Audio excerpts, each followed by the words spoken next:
just the facts, ma'am. Okay, so that was our rumor. Now we have kind of started talking about it already, but with the COVID, and today's been a big day as far as COVID and what we're talking about. But now, what about COVID and the holidays? What are your thoughts on it and some of the things that we've seen in the news?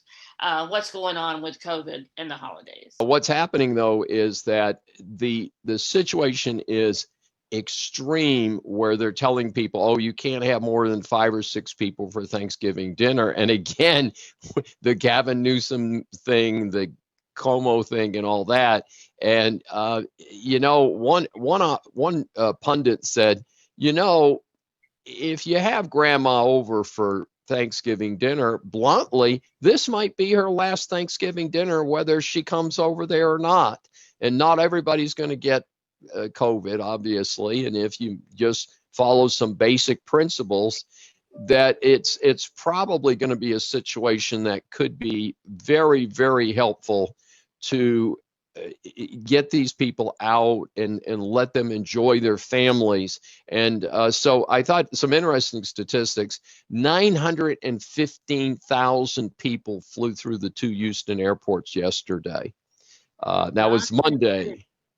Oh my God. So, and they're saying tomorrow will be a Wednesday, the day before Thanksgiving is traditionally the biggest day. So they are predicting record crowds at the airport. Now, the airlines, who, by the way, on the stock market, which is at record levels, the airline stocks are all up.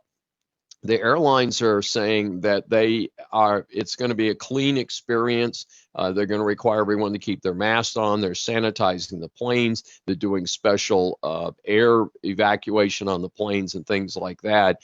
And so that'll be interesting. They're saying, by the way, the airline stocks are up on the reports of the several vaccines that are out. And I heard one commentator this morning say that they may begin distributing the vaccine in as little as 2 weeks from now, which would be rather amazing. And again, we still face a lot of issues. I don't think that the potential availability of vaccine should be, I don't want people to overreact to it and go crazy, because it's going to take a while to roll out. Remember, we've got about 330 million Americans, and we're talking 1 million doses.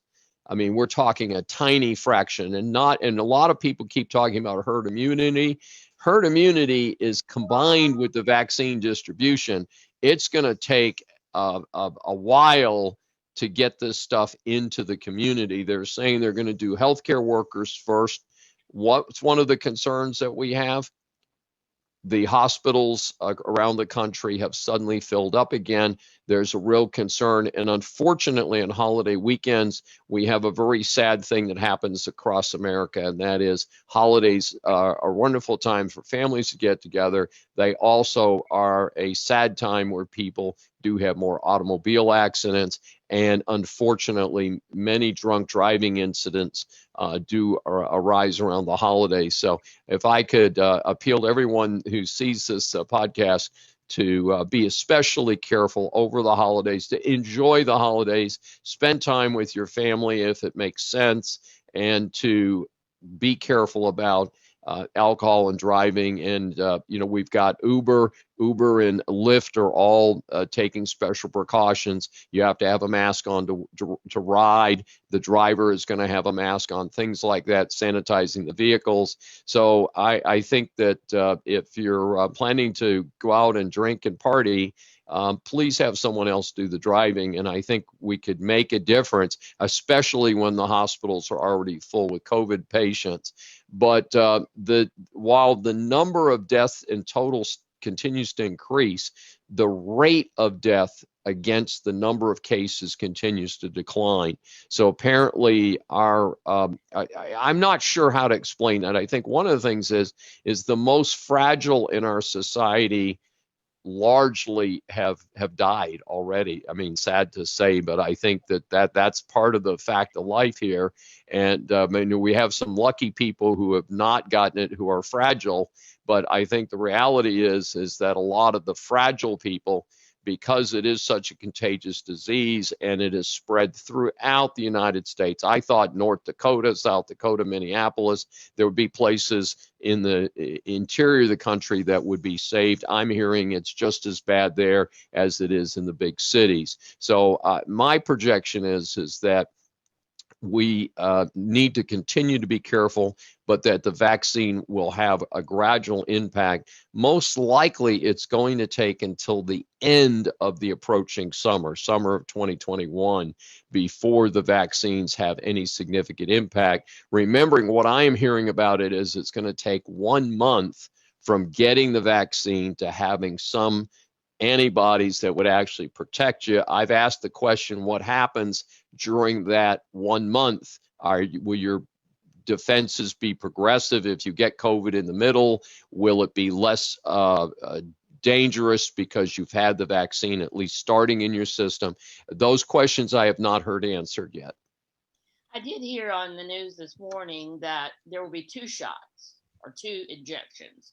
One, and then about 30 days later you go back for the second one, and they did say there would be some side effects, like being sick, but to me it sounded kind of like when you get the flu shot, you're going to feel bad for a day or two usually, and that's what it said. Usually it will be last about 24 hours. So it all remains to be seen as we start into this time, but at least we are starting into the time when there will be available, and we can now start to see the light at the end of the tunnel. Absolutely.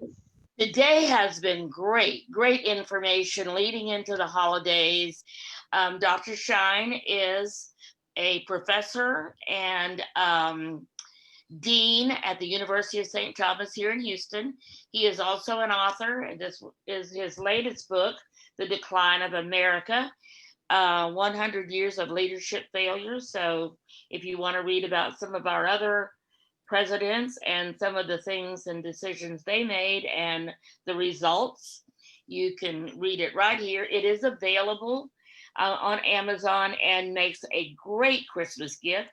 And this weekend for Black Friday, Cyber Monday, the ebook will be 99 cents if you want to get it and read it yourself. So great Christmas gift for that person in your family or your life who's interested in politics or history. So thank you for joining us, whether you're watching us live on Facebook, and we hope you will be telling people that it's live every Tuesday morning, 11 o'clock Central. We are live on Facebook, and then you can watch the recording still on David's Facebook page, which is author David Schein, and you can watch it on our YouTube channel.